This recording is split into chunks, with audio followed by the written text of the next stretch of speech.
Halo guys, assalamualaikum warahmatullahi wabarakatuh. Ketemu lagi di YouTube channel aku dan terima kasih banyak buat kalian yang sudah klik video ini. Nah guys, jadi di cerita kali ini aku akan membawakan satu cerita horor yang aku dapatkan dari tweet horornya @walensky. Nah, jadi cerita ini tuh berjudul Bapak. Nah guys, tapi buat kalian yang mau baca sendiri ceritanya, nanti linknya akan aku siapkan atau aku simpan di deskripsi ya guys. Nah guys, tapi sebelum kita masuk ke alur ceritanya, jangan lupa buat kalian yang belum subscribe, jangan lupa di subscribe, like, share, and comment sebanyak-banyaknya agar aku makin semangat lagi untuk membuat videonya dan aku makin semangat lagi untuk nge-share cerita-cerita horor ke kalian. Oke guys, langsung aja kita masuk alur ceritanya. Check it out. Wati menggenggam erat gagang kursi roda agar tidak bergerak. Sementara Rian, sang adik, membantu bapak turun lalu memapahnya naik ke tempat tidur. "Bapak haus, Ti," ujar bapak setelah duduk bersandar di atas kasur. Wati segera mengambil apa yang bapak minta. Rian membuka tirai jendela kamar agar cahaya matahari bisa masuk. Tapi bapak keberatan. "Jangan dibuka, Yan, silau," pinta bapak sambil memicingkan mata. Pemuda itu pun mematuhinya. "Bapak mau makan? Wati ambilin ya." "Nggak usah, bapak nggak lapar." "Ya sudah, kalau gitu bapak istirahat saja. Nanti sore baru minum obat," ujar Wati sembari menyelimuti bapak yang hanya diam.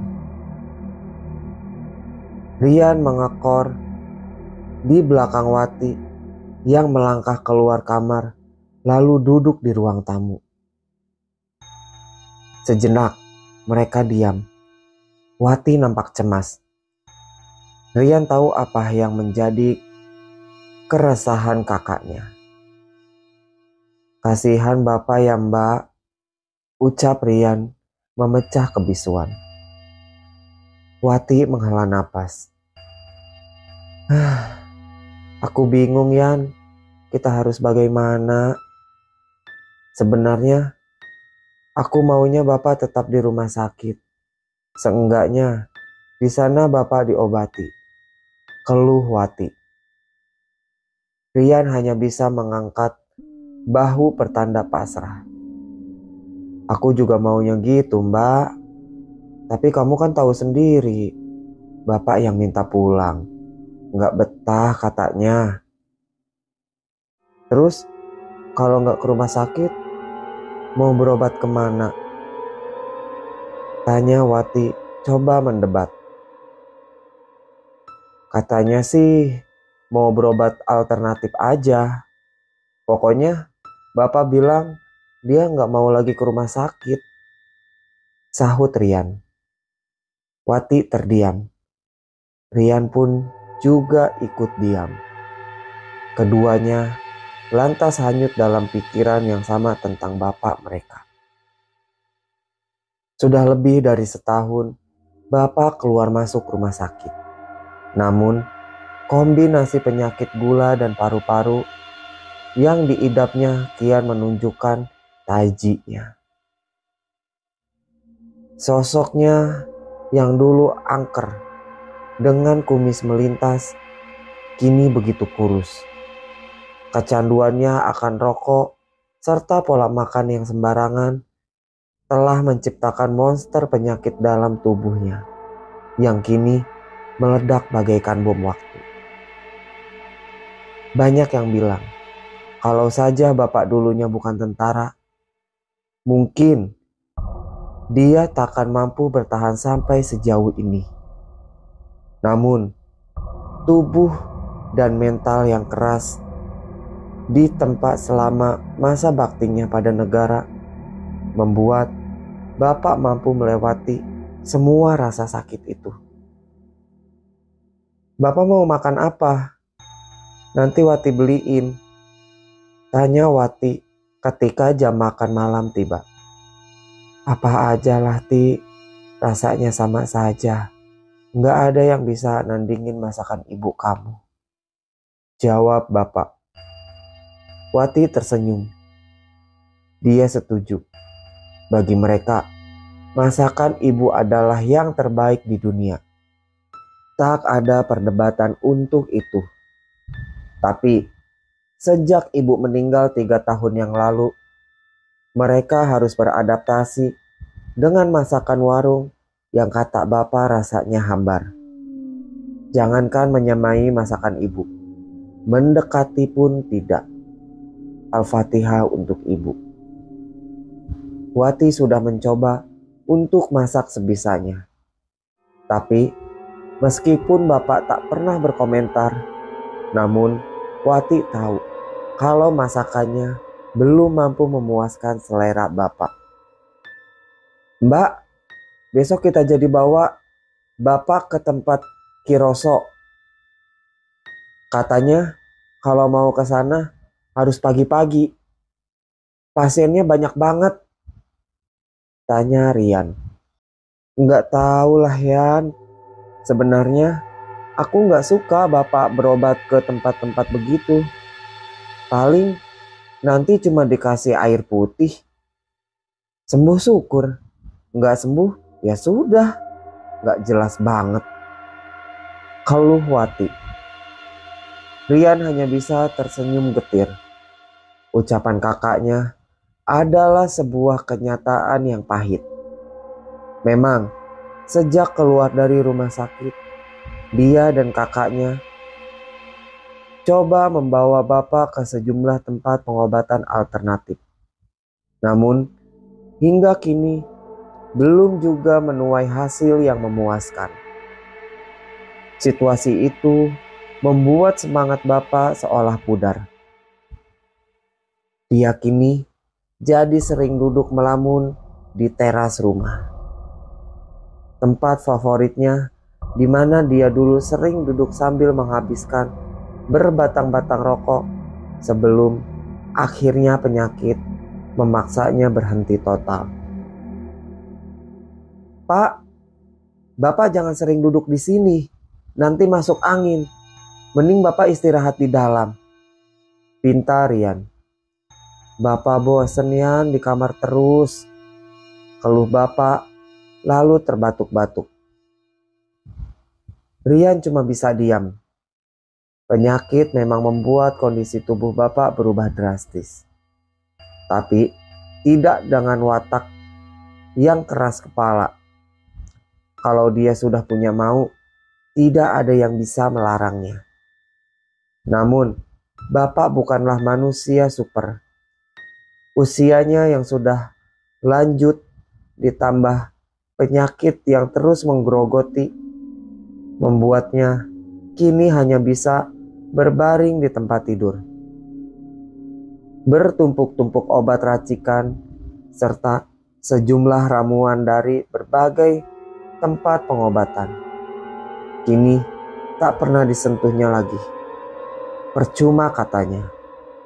Membuat Wati dan Rian jadi bingung harus bagaimana. Setelah beberapa bulan, kondisi bapak kian miris. Dia makin sulit makan hingga harus disuapi. Buang air pun harus dibantu. Membuat kedua anaknya makin sedih sekaligus khawatir. Namun, tanpa disadari, semua itu merupakan awal dari serangkaian peristiwa yang kelak menyingkap sebuah rahasia yang selama ini tersimpan rapat. Malam itu, Wati yang baru pulang kerja jadi heran melihat bapak yang sedang duduk di teras rumah. Loh, Pak, bapak kok bisa duduk-duduk di sini? Tanya Wati sambil mengerenyitkan dahi. Tapi bapak hanya diam. Pandangannya kosong lurus ke depan. Wati makin bingung, tapi juga takjub. Bapak tampak sangat sehat. meski sedikit pucat. Wati langsung duduk di samping bapak. Tapi bapak seolah tak menghiraukan kehadirannya.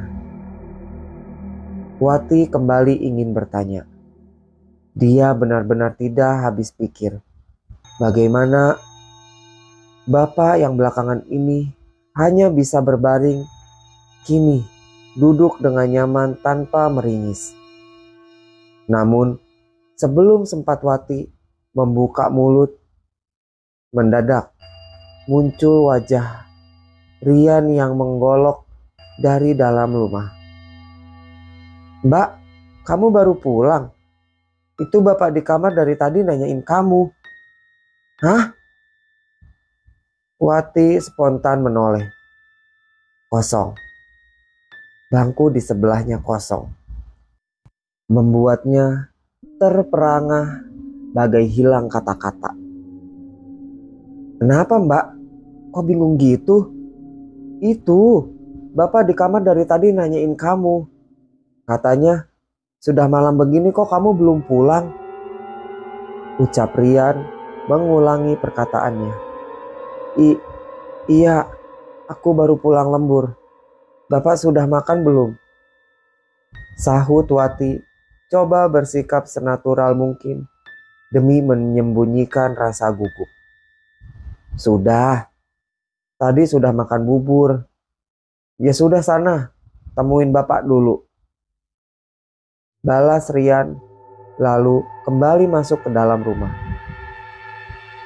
Wati kembali melirik kursi kosong. Kini dia malah jadi merinding. Meski akal sehatnya bilang kalau tadi hanyalah imbas dari rasa lelah, namun hati kecilnya berkata sebaliknya.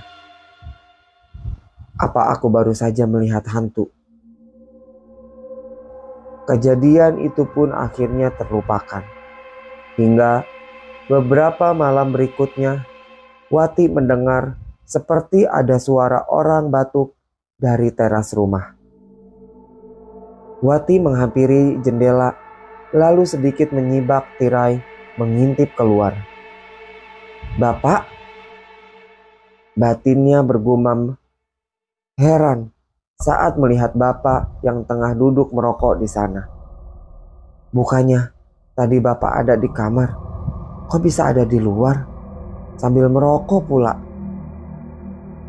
Dada Wati berdebar-debar. Dia merasa ada yang tak benar. Sejenak, dia diam di situ dengan benaknya yang ribut. Jujur saja, dia jadi takut, tapi penasaran. Akhirnya, dia paksakan nyali untuk mengintip sekali lagi.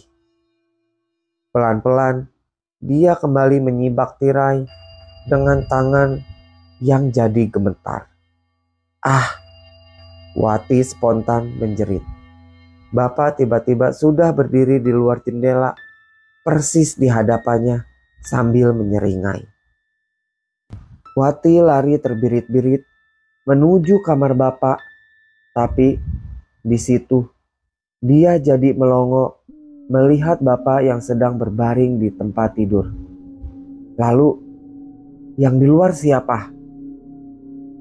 Nah, oke guys, jadi ceritanya bersambung dulu sampai di sini ya guys. Di next video aku akan melanjutkan ceritanya untuk kalian. Nah guys, semoga kalian suka dengan cerita dan videonya. Tapi buat kalian yang suka dengan ceritanya, jangan lupa buat kalian yang mau baca sendiri ceritanya, nanti linknya akan aku simpan atau aku siapkan di deskripsi ya guys. Nah oke guys, buat kalian yang suka dengan cerita dan videonya, jangan lupa di subscribe, like, share, and komen sebanyak-banyaknya agar aku makin semangat lagi untuk membuat video dan makin semangat lagi untuk nge-share cerita-cerita horor ke kalian. Oke guys, sampai bertemu di part yang keduanya, and bye-bye.